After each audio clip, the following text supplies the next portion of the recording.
وهرين شرقدون كي يقولوا وينها يشغال هاي صحافة. السلام عليكم ورحمة الله وبركاته.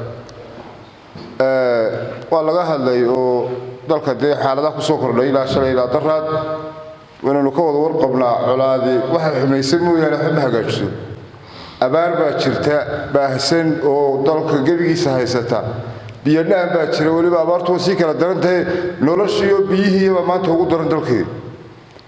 waxaan soo jeedinaa inuu tasaac xilwaanada ay hore soo jeediyeen baaq nabadgeliyo oo bal dadka bisha Ramadaan maanta dagaalamay dhiiga daatay inaanu dib u dhicin baaq ay nabadgeliyo adag aynu soo jeedino dadka walaalaha ay islaynaya war waxa isku leeyahay wax yar oo fudud bal dhiiga islaamka ee daadanaya bisha Ramadaan qiimuhu leeyahay iyo cibaadada ku jiray halkaas la maraysa bal eega nimayo وحنا لا بالعقل وهاي الشقية وحلا يسكو ديريو وحلا يسكو يهيبا كويني والورت عقل وهاي يكسو دغ عقل وهاي الشقية لنا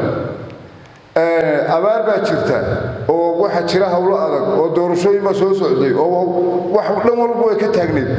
warbal waxaan ku soo adkaynaynaa meesha xukuumadda iyo wasaaradda gaashaandhigga iyo taranka ciidanka iyo cidii nabadgelyada ku shaqo leh war meesha gurmad qaran ha loo diro ciidan qaran ha loo diro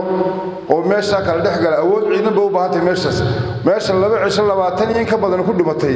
dhaawacuna la garan laayo meel walba la geeyay ilaa garowga uu tagay iyo burciyo meel walba uu joogay xuduniyada meel walba la geeyay meel kasta la geeyay warbal nimanka awood qaran ha lagu qabtaan leenahay awood qaran meesha wayna timaado lagu qabto ciidankii qaranka waa in la keenaa oo la dhax galaa nimanka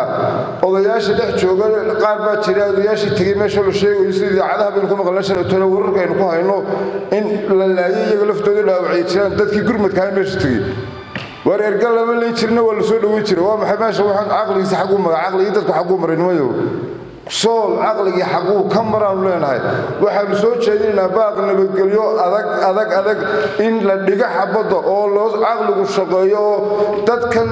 masaakiinta meesha isku leenaya dadka u sheegayo lacagta u soo diraya war ilaahayna ka baqaan leenahay oo nabadgelyo kaga shaqeeyo biyo dhaan ugu shaqeeyo dadka oo biyo waraabiya oo wax cunaan siiya dadka way baqteeyaan inta xabada isugu dhiibasaan leedin reebel baa la dagaalamo halilaayo war bal aqlu hay shaqeeyo lacagta ku bixinaysan balaayada waxay cunaan iyo waxay cabaan dadka ku siiyaan. Wassalaamu calaykum wa rahmatullahi